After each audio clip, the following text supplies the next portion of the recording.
Donc, aujourd'hui, donc, on va faire l'interview de quoi, donc, qui est le créateur du serveur Bête et Créature. Bonsoir à Euh, tous. alors, première question, tout de suite, mais Hmm. qu'est-ce qui t'a motivé à créer ce serveur? Alors, de base, j'étais sur un autre serveur avant, dans lequel j'ai été administrateur pendant un certain temps. Puis après mon départ, j'ai voulu créer une communauté interhumaine qui soit un peu plus comme moi je le sens, comme moi je le vois. Et j'avais envie de retrouver des personnes que j'avais connues sur l'autre serveur, de retrouver d'autres personnes, des nouvelles personnes aussi qui seraient interhumaines, qui auraient besoin d'un espace et tout ça. Puis j'ai décidé de le mettre en public pour pouvoir avoir un large éventail de personnes qui peuvent rejoindre le serveur. Et quand j'ai quitté l'autre serveur, j'ai pas eu la possibilité de revenir pendant un certain temps. Et puis j'avais vraiment envie de créer ma propre communauté interhumaine, donc vraiment de créer mon propre serveur et de pouvoir avoir la liberté de créer, on va dire, la communauté à ma façon, en gros. Mais justement, tu le dis bien, et vient forcément la question qui se pose plus personnellement, c'est donc, comme tu le dis, c'est un serveur interhumain, tu es l'interhumain, c'est logique ici, c'est même le nom de la radio. Comment et pourquoi, enfin, pourquoi, c'est peut-être pas la bonne question, mais es-tu devenu interhumain? Enfin, quel est ton parcours là-dessus? Alors, ça remonte à il y a 10 ans. Et ça tombe bien que mon interview soit en ce moment, puisque ça fait quasiment pile 10 ans, jour pour jour, que j'ai découvert Eh la oui, communauté alterhumaine, puisque c'était en c'est du 2014. talent, ça ne s'invente pas. J'étais sur un serveur sur l'autisme, parce que je suis également diagnostiqué autiste TSA, trouble du spectre autistique. Et du coup, j'étais sur un forum, et sur le forum, il y avait un topic qui parlait de l'alterhumanité. Et c'est à partir de là, du coup, que j'ai découvert le terme alter-humain, le terme... Alors, alter-humain, à l'époque, ça se disait pas. C'était sous Therian et Otherkin. Du coup, j'ai fait des recherches, et je suis tombé sur un serveur qui s'appelle All to Silver Wings, je crois, un truc comme ça. Ben, en gros, ça faisait Owls comme un hurlement Mhm. quand on mettait l'acronyme. Du coup, j'avais rejoint ce serveur-là et j'ai recherché mon identité, que je me suis fait une image de l'alterhumanité. Le forum en question n'existe plus, mais à cette époque-là, bah, il n'y avait pas encore Discord, ça n'existait pas. C'était les seules communautés, c'était surtout sur des forums, des communautés particulières comme ça, c'était sur des forums. Après, il y a eu des groupes Facebook, des choses comme ça, mais c'était beaucoup plus minoritaire. La plupart étaient sur des forums. C'est que après, à l'arrivée de Discord, qu'il a commencé à avoir des serveurs avec des communautés qui étaient un peu plus spontanéité. Donc, à partir de ce forum-là, j'ai fait des recherches, j'ai parlé avec des gens, je me suis fait une idée et j'ai commencé à rechercher mon identité. Alors, j'ai toujours été un fan absolu de loup, mais pourtant mon première identité n'était pas un loup. Bon, ça sera peut-être une seconde question, donc je vais m'arrêter là. Non, mais effectivement, justement, j'allais venir, mais quelles sont, parce que, bon, moi je le sais, mais tu le dis toi-même, tu as eu plusieurs identités. Quelle aurait été l'évolution des identités pour arriver à les identités d'aujourd'hui? Et quelles sont je dirais les réflexions qui t'ont fait évoluer peut-être sur ces identités-là? Euh, et ben, après mes recherches, à l'époque, l'identité que j'avais retenue, qui me ressemblait le plus, c'était l'ours. Donc je me considérais comme un ours. Je savais pas si j'étais plus un grizzly, un ours noir, un ours brun, un ours blanc.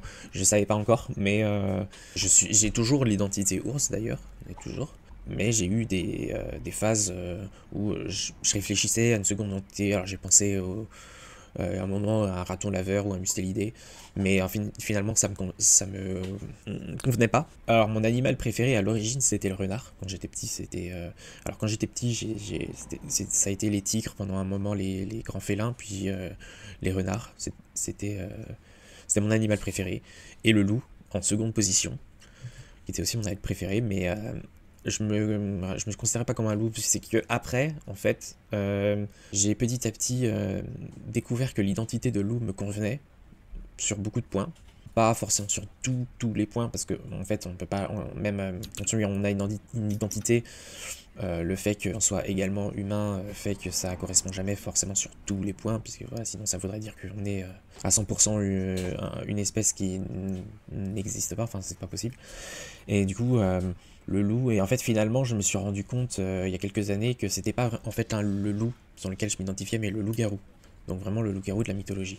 Enfin de la mythologie, non, c'est pas tout à fait le même loup-garou. Similitude, mais c'est assez différent du loup-garou de la mythologie, avec la morsure, la lune, tout ça. Non, c'est pas tout à fait ça, mais je me suis gardé quand même l'identité de loup, donc là, le loup arctique, parce que c'est le loup qui me convient le plus. Il vit dans les... J'aime le froid, j'aime la neige, donc, et puis bon, il y a beaucoup de traits de caractère du loup arctique qu'on retrouve pas chez le loup gris ou les autres types de loups, et les autres races, dire de loup, races, donc le loup arctique. Donc j'avais comme identité loup-garou, loup arctique et ours. Et quelques années, pas très longtemps, d'ailleurs je suis toujours plus ou moins en recherche, j'y réfléchis, mais ça semble se confirmer petit à petit, c'est la panthère des neiges. J'ai une forte affinité avec les grands félins, et notamment la panthère des neiges. Et pendant longtemps, je me suis posé la question sur une identité de dragon ou quelque chose comme ça, et en fait il s'avère que ce n'est pas un dragon, mais un phénix. Le phénix, le pandarou... Non, pas le pandarou, qu'est-ce que je raconte? Le phénix, la panthère des neiges, c'est des identités qui sont moins importantes que mon identité ours et loup-garou. Mais voilà, ça fait partie de mes identités. Alors, je ferai, pour que ce soit bien clair, pour que ce soit un peu plus clair, un peu plus intelligible, je ferai une sorte de graphisme. J'y pense, ça fait un certain temps que je pense à faire un graphisme qui explique bien mes identités. Voilà. Sinon, il y a toujours le salon Nokin, ça fait partie de... sur les salons Nokin, il y a les infos aussi. Je vois, mais je tiens à rebondir sur quelque chose que tu as dit. Pourquoi as-tu parlé de Pandarou pendant une seconde? Parce que c'était un de mes fursonas. Enfin, ça l'est toujours, c'est un de mes fursonas du fandom Fury, mais un fursona que je représente plus trop maintenant, puisque j'ai des fursonas de loup et de dragon, mais... Voilà, alors, justement, cela me vient à la question, c'est donc, tu es aussi Fury, ce qui est aussi souvent associé chez les gens à l'inter-humanité, surtout à l'époque où on parlait beaucoup de Zorkin et de Therian. Est-ce que cela a pu influencer ton interhumanité, ou inversement, est-ce que ton interhumanité a pu influencer le fait que tu es Fury? Alors, j'ai été d'abord alter-humain, je me suis considéré Fury après. Puisqu'en fait c'est à partir du forum d'Alter-Humanité que j'ai découvert le fandom Fury. Donc voilà, pour la question, j'ai été d'abord Alter-Humain et ensuite Fury. Ça a pas influencé... Alors c'est plutôt mon Alter-Humanité qui a influencé le fait que je sois Fury. Parce que en fait, quelque chose qui m'intéressait dans le fandom Fury, c'était d'avoir une fursuit pour pouvoir incarner mon kin. Donc j'y pense, recentrage un peu du sujet. Hein. Tu as parlé donc que tu as découvert donc l'alter-humanité sur un forum, etc. Ça t'a fait les yeux là-dessus, fait rechercher après le Fandom Fury. Est-ce que tu peux, ton parcours, alors je vais dire de vie, c'est pas forcément précisément ta vie personnelle, tu vois, genre je suis né à tel endroit, puis j'ai vécu là, puis j'ai eu ça, et mes parents avaient telle voiture. Mais peut-être au moins un parcours basique de vie, peut-être un parcours aussi un peu scolaire, si je puis dire, pour te connaître un peu plus, pour voir un peu, voilà. Déjà, j'ai 27 ans, bientôt 28. Donc j'ai, bon bah, école primaire, collège, tout ça comme tout le monde. J'ai fait j'ai commencé par un bac pro en maintenance industrielle, c'est tout ce qui touche en fait à réparation de machines dans les industries. Voilà. Après du coup j'ai fait, je me suis lancé dans l'informatique pendant un certain temps, programmation, administration de réseau, ça, donc voilà. Et puis après finalement du coup j'ai fait une licence d'aéronautique. Alors avant la licence d'aéronautique j'ai fait en année sabbatique un petit peu, j'ai fait notamment après j'ai fait une L1 chimie et je me suis finalement reconverti donc en aéronautique, donc je fais une licence d'aéronautique. Puis finalement ça me plaisait pas trop, donc j'ai été dans l'animalier, j'ai fait une formation de soigneur animalier comportementaliste canin, et notamment avec de l'auxiliaire vétérinaire.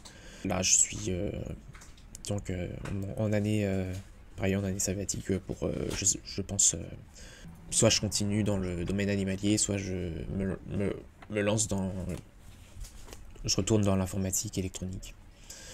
si je trouve pas de boulot dans l'animalier, parce que c'est compliqué. Voilà. J'espère que ça répond à la question. Oui, bah, l'idée, de toute façon, c'était un petit parcours, tu vois. Voilà. Après, Je viens de Bretagne, j'ai grandi en Bretagne. Je suis né et j'ai grandi en Bretagne, là j'y habite plus depuis 2 ans. Mais... As-tu peut-être un parcours, alors, c'est avec des grands guillemets, associatif. Alors, l'associatif, je prends aussi en compte les serveurs Discord que tu aurais pu gérer, ce genre de choses, en fait, finalement. Quel est ton parcours là-dessus? Alors, j'ai commencé en tant que modérateur sur un forum, il y a 10 ans. Il y a 10 ans. Ensuite, quand je suis arrivé sur Discord, bon, à l'époque, Discord n'existait pas, donc j'étais sur Skype. Quand Discord est arrivé, je suis commencé à aller sur Discord, j'étais allé sur des serveurs Fury. J'ai moi-même créé mon propre serveur Fury en... Quelle année c'était? En 2018 ou 2019, qui a duré 1 an. Parce qu'après, en fait, il y a eu des dramas avec un autre serveur auquel j'étais avant, parce que j'étais dans un serveur Fury où j'étais... Ensuite, je suis parti de ce serveur Fury pour créer mon propre serveur, et du coup, ça a créé des dramas avec le propriétaire de l'autre serveur qui était une personne totalement toxique. Enfin bon, bref, c'est des dramas, quoi. Et du coup, j'ai dû délaisser un peu le serveur Fury parce que c'est ça, voilà. Avec un ami, enfin qui était mon ex à l'époque, on a délaissé l'ancien serveur Fury pour en créer un autre qui existe toujours aujourd'hui. Donc je suis toujours admin. Ensuite, j'ai rejoint un serveur d'Alter Humanité dans lequel j'ai été admin pendant 1 ou 2 ans. Et donc que j'ai quitté. J'ai quitté il y a 1 an. Et du coup, j'ai créé mon propre serveur BT Créature. Voilà. J'ai été aussi modérateur sur un des plus gros serveurs d'autisme. Enfin, peut-être bien le plus gros serveur d'autisme francophone. Qui avait 3000 membres à l'époque où j'y étais, où j'étais modérateur. Maintenant, je sais pas, ça a dû augmenter. Voilà. Je vois. Pour revenir sur le serveur, parce que là, on a parlé, on a fait un peu avec le serveur, on parle plus de toi, parce que je pense que c'est important. C'est une des raisons de l'interview, hein. C'est important de connaître, en fait, les gens qui sont là. Surtout les gens qui font le serveur, finalement, donc le staff. Est-ce que tu as... Alors, c'est une question qui est ouverte. Quels sont les objectifs que tu aimerais atteindre avec ce serveur? Si tu en as. Ou peut-être des choses qui peuvent ressembler à des genres d'objectifs. Je parle pas forcément de dire je veux tant de membres, j'aimerais tant de personnes actives ou quoi. Ça peut être, hein, bien sûr, des buts à atteindre qui sont pas atteignables, tu vois, comme un endroit totalement safe ou ce genre de choses, mais des volontés de, tu vois, de progresser. Donc quoi? Alors, les objectifs pour le serveur, moi, ce que j'aimerais avant tout, c'est d'avoir un serveur actif et surtout safe. Safe et bienveillant. Donc, de l'activité, parce que c'est toujours ce qu'on recherche hein, sur un serveur. Et surtout un safe place, parce que c'est vraiment le plus important pour moi, c'est que tout le monde puisse parler sur le serveur sans avoir peur derrière, ou sans se sentir mal à l'aise, c'est le plus important. En termes de nombre de personnes, c'est pas forcément ce que je recherche le plus, parce que ça sert à rien d'avoir 230 membres si au final il y a que 5 personnes qui sont actives. Mais bon, c'est toujours, voilà, le mieux pour moi c'est d'améliorer le serveur, qu'il soit... J'écoute mes membres, j'écoute tout le monde, je suis à l'écoute s'il y a des moindres problèmes, la moindre suggestion. Et voilà, moi mon but, c'est comme moi-même, je cherche toujours à m'améliorer, je vais chercher toujours à améliorer le serveur. Voilà. Je vois. Est-ce que... Parce que on a parlé donc de ton parcours, de la raison pourquoi tu as créé le serveur, un peu de ton parcours de vie. Est-ce que tu peux peut-être nous décrire plus précisément ce que tu appelles, enfin, ce que tu aimerais avoir comme safe place au niveau du serveur? Tu vois, quels sont les points qui te tiennent à cœur, peut-être plus que d'autres, ou qui découlent de problèmes que tu as connus dans ta vie, que tu as pu expériencer, donc tu aimerais pallier à ces choses-là? Ce que j'aimerais comme safe place, c'est difficile à dire parce que ce que j'aimerais en fait c'est surtout en fait la communauté Alter Humanité, il y a quand même un côté très... on est des personnes assez fragiles avec un parcours de vie plus ou moins compliqué. Généralement, il y a beaucoup de personnes autistes, il y a beaucoup de profils très différents, de profils assez sensibles finalement, qui ont vécu des choses. Donc l'idée c'est quand même que tout le monde puisse parler sans se faire juger, sans qu'il y ait des trolls qui puissent regarder les messages et envoyer des DM enfin il y a un danger, il y a toujours un danger quand le serveur est public parce que ben, on n'est jamais à l'abri qu'il y ait des personnes dangereuses qui fassent du grooming ou autre ou qui soient tout simplement dangereux. Enfin, voilà, c'est l'idée, un lieu où on puisse partager avec des personnes comme nous, sans qu'il y ait les jugements qu'on vit dans la vie de tous les jours finalement. Puis c'est une communauté qui est très très où il y a beaucoup de personnes qui nous détestent, donc l'idée c'est quand même de se retrouver dans un lieu safe à nous où on va pas justement subir le harcèlement des autres, quoi. Et de pouvoir donner des infos qui soient potentiellement sensibles sans que ce soit enregistré, utilisé contre la personne. Oui, oui, je vois, c'est assez général, mais oui, ça se comprend. C'est vrai que je pense que tu pourras en parler aussi. Hein. C'est vrai que, comme je disais, on a une communauté qui est assez marginalisée.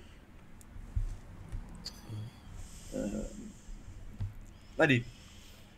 Est-ce que... Alors, là, on passe peut-être sur quelque chose qui est plus d'investigation, si je peux dire, mais est-ce que tu aurais des déclarations à faire sur, effectivement, je pense qu'il faut en parler, on a déjà un peu parlé, mais restons dans le cadre d'interview, peut-être une déclaration officielle, sur le cas de quasi grooming, si on peut dire, qu'il y a eu sur le serveur récemment. Alors, les déclarations sur la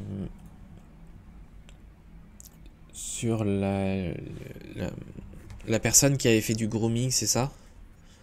Oui, je ne sais plus son pseudo, mais C'était Lulu il Panda. n'avait pas groomé, mais oui, voilà, il avait failli, enfin, voilà, on a failli avoir problème là-dessus. C'est vrai que poser la question, parce que peut-être que ce serait pas mal, on va dire si je puis dire, une déclaration officielle. Alors, du coup, ça me Dans le cadre de concerne l'interview, pas donc, plus vraiment, mais effectivement, il y a non, eu. mais tu es chef du serveur. Là, c'est quand même l'interview du chef du serveur, pas de Oui. juste que toi personnellement. On a eu des retours en fait de personnes, je sais plus qui nous avaient envoyé des screens de Lulu Panda qui demandait avec insistance. Alors je me souviens plus trop de l'affaire, mais la personne demandait avec insistance des photos, je crois. Alors là, pour te répondre plus précisément, il avait commencé à draguer Claire en mode t'es belle et tout, voilà, Ah oui. être assez lourd. C'est ça. Il disait t'es mignonne et tout ça. Hors contexte.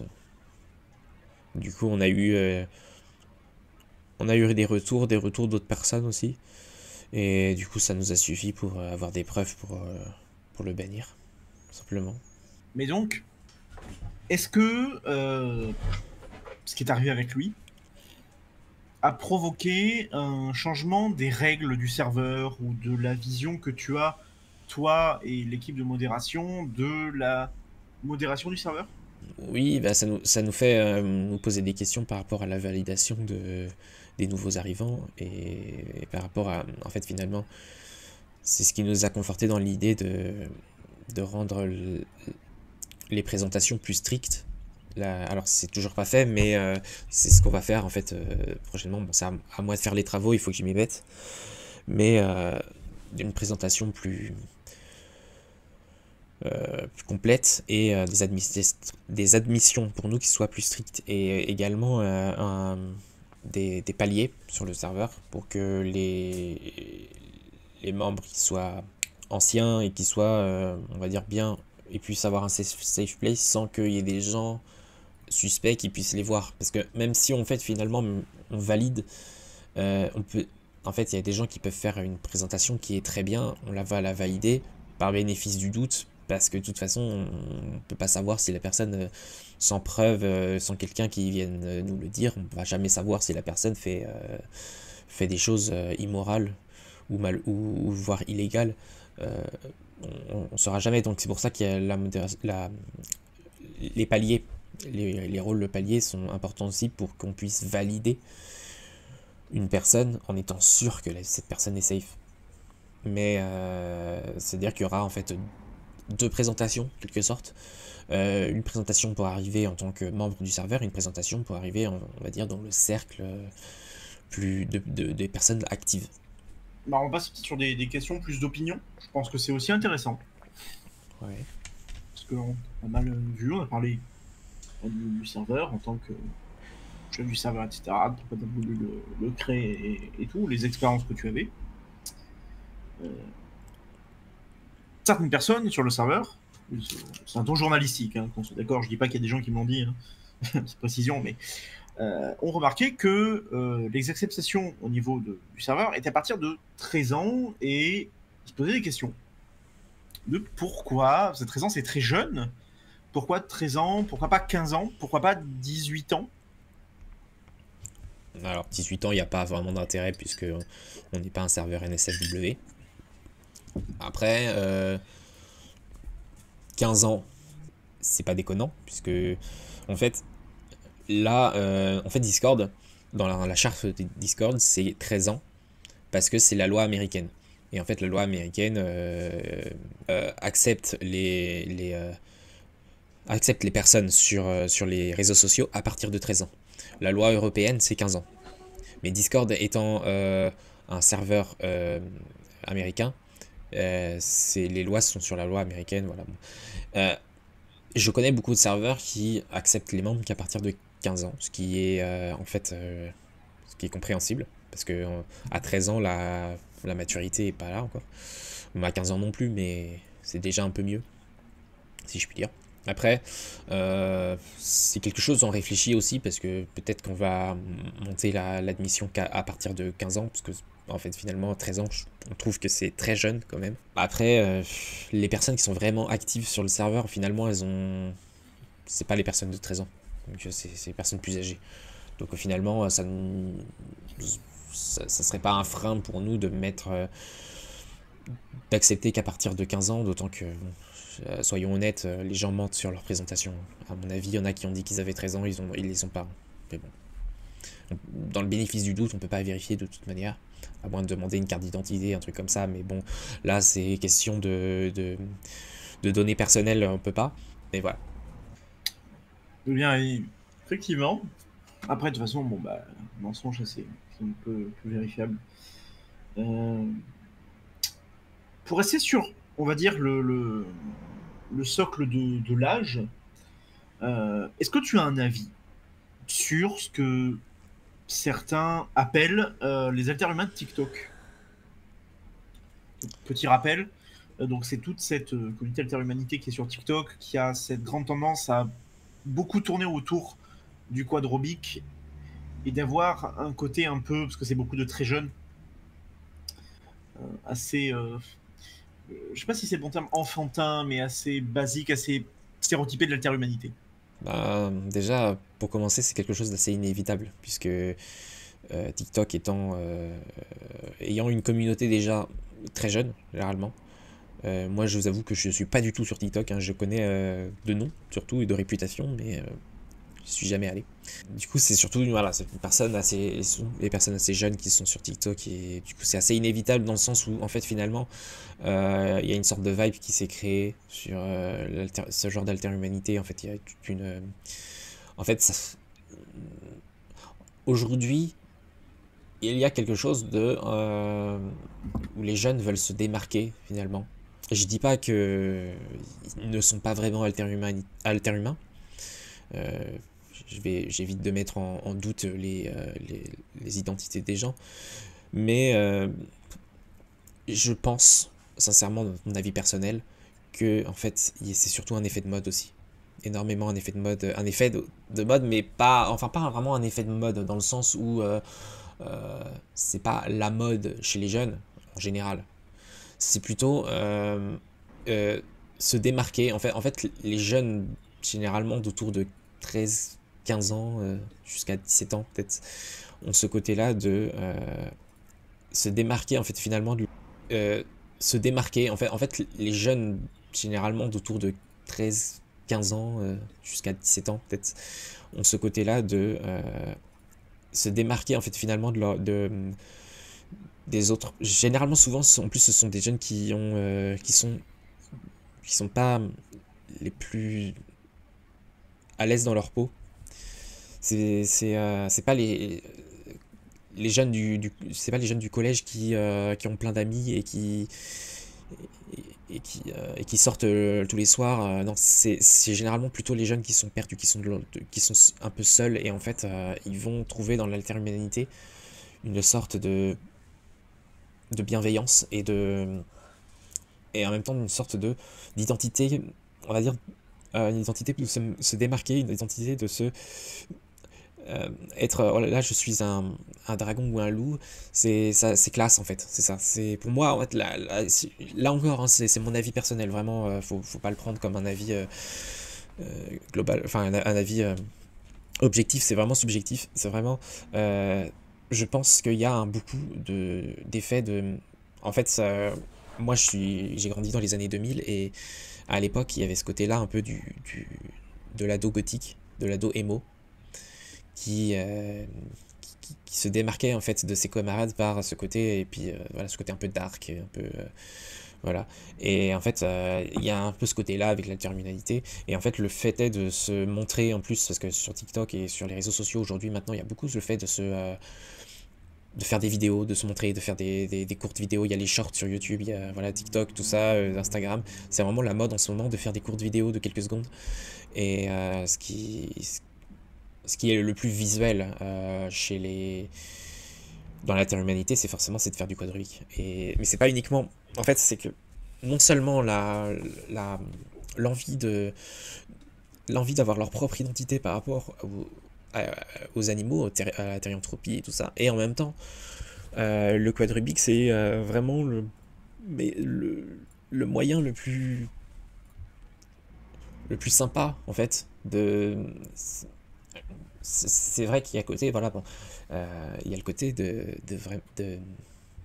l'interhumanité avec le quadrubique est souvent associé à l'interhumanité, et finalement bah c'est ça qui vont vouloir vraiment se démarquer avec ça.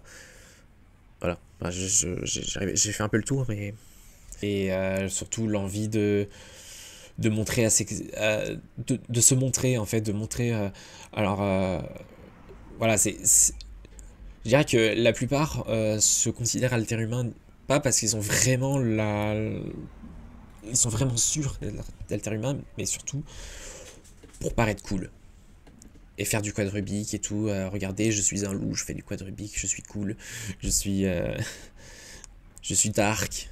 C'est un peu ce truc là en fait, finalement, pour beaucoup, hein. J'imagine qu'il y en a dans le lot qui sont vraiment alter-humains et qui sont vraiment qui sont vraiment sérieux, mais c'est vrai qu'il y en a beaucoup qui ont le côté Donc, si je comprends bien, et là c'est là que j'active le mode Élise Lucet, tu es en train de dire que, par exemple, Lucifer ment.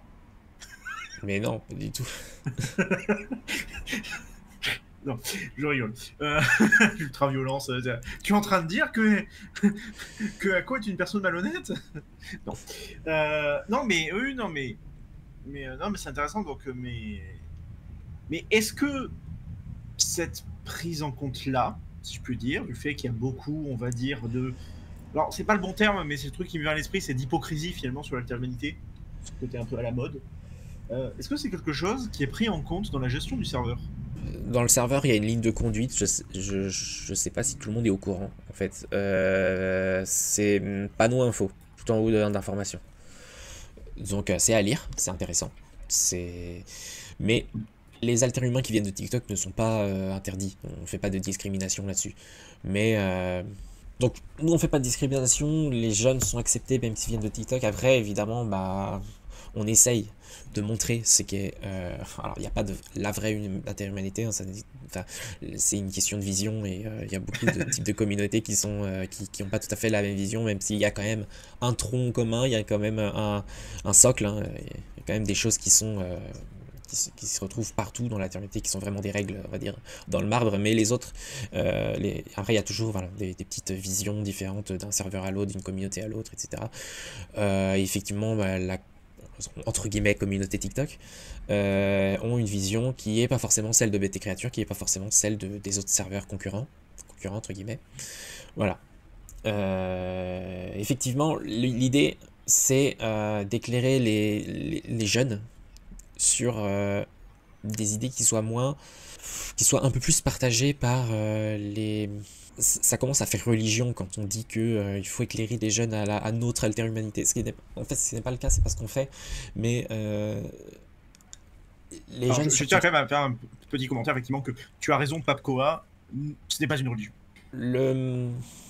En fait, le problème, c'est que chez les alter-humains assez jeunes qui viennent de TikTok ou d'autres réseaux sociaux d'ailleurs, ils peuvent avoir une vision qui soit assez tronquée et assez erronée de la communauté. De façon vraiment, il y en a certains qui ont vraiment de façon très erronée. Et nous ici, on essaye d'avoir une vision qui soit à la fois globale, mais à la fois centrée sur notre expérience. Moi, ça fait 10 ans que je suis dans la communauté, et du coup, j'ai une expérience que les jeunes de 13 ans n'ont pas, forcément. Et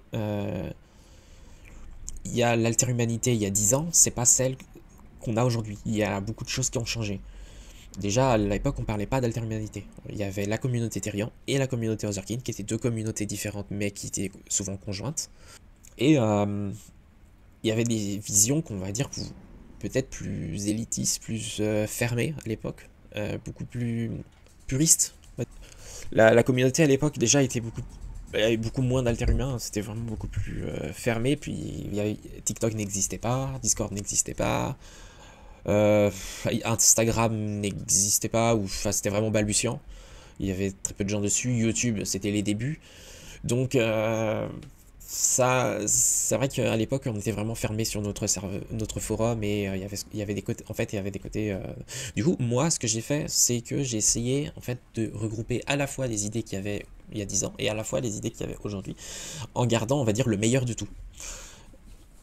Le problème, c'est que aujourd'hui, il y a forcément toujours des gens qui sont un peu qui utilisaient des gros mots, des personnes dans l'humanité qui font l'apologie de la zoophilie ou de choses comme ça, et Il est vénère, là, quoi. ça on va éviter, quoi.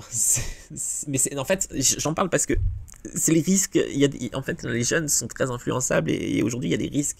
Bon, la zoophilie, c'est un extrême, hein, mais par exemple, pour reprendre enfin, il y a des gens qui sont très toxiques en fait dans la communauté, et si les jeunes commencent à écouter certaines personnes, ça risque de fausser et même aujourd'hui, sans partir dans les excès, par exemple le quadrubique, c'est pas quelque chose qui normalement enfin c'est un sport qui peut être totalement différent de l'alternité. C'est pas parce que tu es alter-humain que tu es obligé de faire du quadrubique, et inversement, pas parce que tu fais du quadrubique que tu es alter-humain. Voilà. Et il y a beaucoup de choses d'autres, en fait. Il y a le côté de... ouais, comme les youtubeurs, il y a certains youtubeurs qui font ce rapprochement-là de faire la sexualité avec ton Teriokin. C'est un genre... Le problème, c'est que c'est une communauté qui est très... Comme je le disais tout à l'heure, qui a... beaucoup de personnes qui sont assez seules, qui sont autistes, ou qui sont même parfois qui peuvent avoir des problèmes psychiatriques beaucoup plus graves, en fait, et ça fait que c'est des personnes qui sont dangereuses. Et les jeunes sont souvent qui vont aller écouter des vidéos YouTube, vont aller rechercher des informations, et des fois ils peuvent tomber dans le piège de personnes qui sont dangereuses. Les jeunes, par exemple, il y a aussi beaucoup qui vont pas rechercher leur kin. Il y a beaucoup qui vont, on va dire, oh là, c'est comme si on était une communauté où c'était normal de s'identifier en un loup, en un chat, un dragon, renard. Alors qu'il y a énormément d'autres animaux. Il y a des milliards d'animaux sur Terre. Je vois pas pourquoi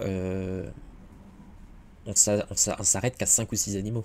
Mais ça, c'est le problème, c'est que les jeunes, en fait, ils vont chercher l'identité avant non, ils vont chercher l'image avant l'identité. C'est-à-dire que ils vont chercher à avoir une image qui démarque des autres humains qu'ils rencontrent dans les jours.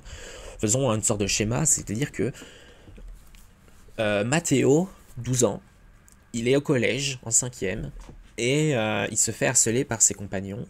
Ou pas forcément harcelé, mais disons qu'il a un seul ami ou deux amis, mais que le reste de la classe, ça lui fait un peu chier. Et en fait, bah, il a pas forcément. C'est un ado, donc les profs ça le saoule, les parents ça le saoule, tout ça. Et finalement, il va trouver un réconfort sur TikTok avec ses amis alter-humains. Il va se considérer comme un chat. Et. Il va faire du RP où il va ronronner, où il va jouer avec une balle et tout ça, et puis ça va lui faire du bien parce qu'il adore les chats, c'est son animal préféré. Et, et puis il va commencer à se donner l'identité de chat qui du coup va faire qu'il va être différent de ses collègues, qu'il va être différent de ses parents, qu'il va être de son entourage. Et du coup il va se sentir mieux parce qu'en fait dans cette différence là il va retrouver en fait ce qui lui il est peut-être autiste ou pas mais il va retrouver ce qui lui est la différence en fait avec les autres. Il va trouver en l'alter-humanité et en son identité de chat ce que il va pouvoir mettre un nom en fait sur la différence qu'il va avoir avec les autres. Et c'est peut-être pas du tout une identité de chat, hein. C'est peut-être par exemple un autisme ou simplement une personnalité qui est un peu plus renfermée, un peu plus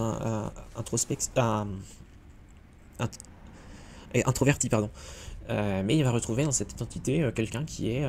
il va mettre un nom dans la différence par rapport à ça. Et puis en plus, du coup, bah, il va mettre un masque pour se montrer, puis il va faire du quad Rubik, il va faire des vidéos avec du quad Rubik, et ses amis aussi, et du coup, il va pouvoir mettre encore plus cette identité, qui va finalement être un masque de lui-même, et vraiment pour se différencier des autres. Et c'est pas en fait finalement parce que c'est un chat qui va différencier des autres, c'est parce qu'il est différent des autres, qu'il va se considérer comme un chat. Et en fait, du coup, il va faire l'effet inverse de ce qu'on recherche dans l'alter-humanité, de ce qui est, on va dire, entre gros guillemets, les vrais alter-humains.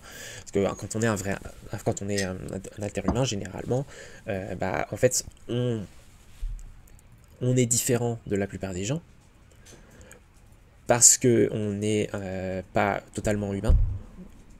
Et comme on n'est pas totalement humain, on est différent des autres et on recherche c'est quoi qui nous rend différents. Et en fait, c'est le fait qu'on soit au moins un demi-animal qui en fait nous rend différents des autres. Mais Mathéo, 12 ans, en fait, lui c'est l'inverse, c'est qu'en fait c'est comme il est différent des autres, et ben il va mettre un masque en chat en fait.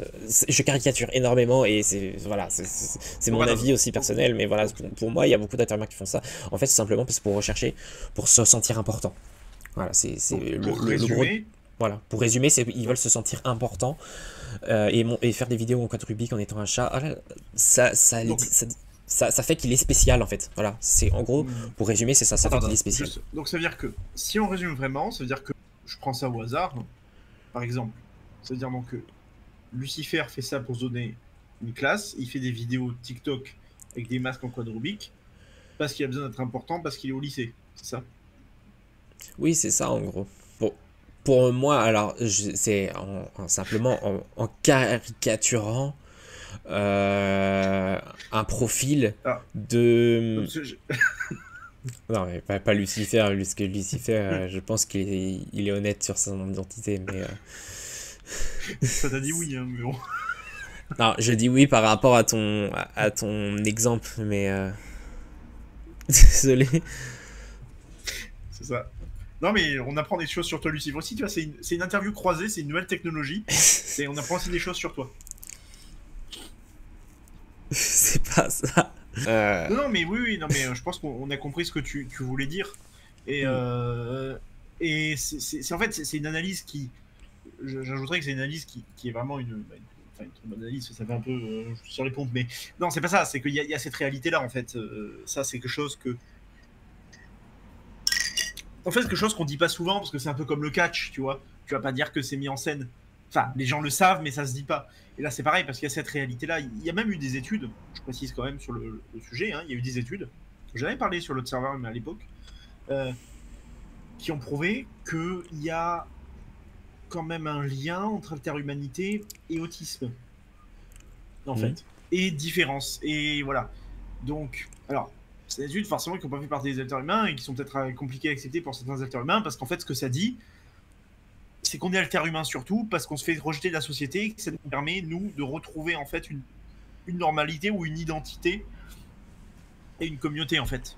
Voir que ça permettrait, enfin, il y a beaucoup plus d'autistes, de personnes qui ont des choses comme ça. Et que donc, ça vient de là. Ça, tout le monde ne peut pas l'entendre.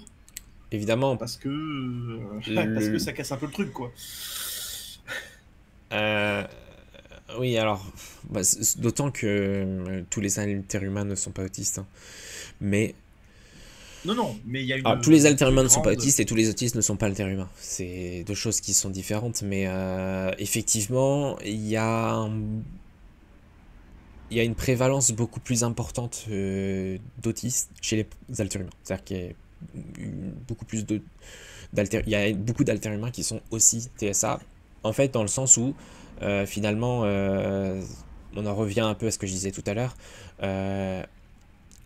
c'est l'autisme en fait va faire que tu vas avoir déjà un problème de communication avec les autres d'intérêt restreint et de l'autisme, c'est surtout problème c'est des relations plus sensibles, des intérêts restreints, des comportements plus stéréotypés, c'est plus difficile d'aller vers les autres et tout ça.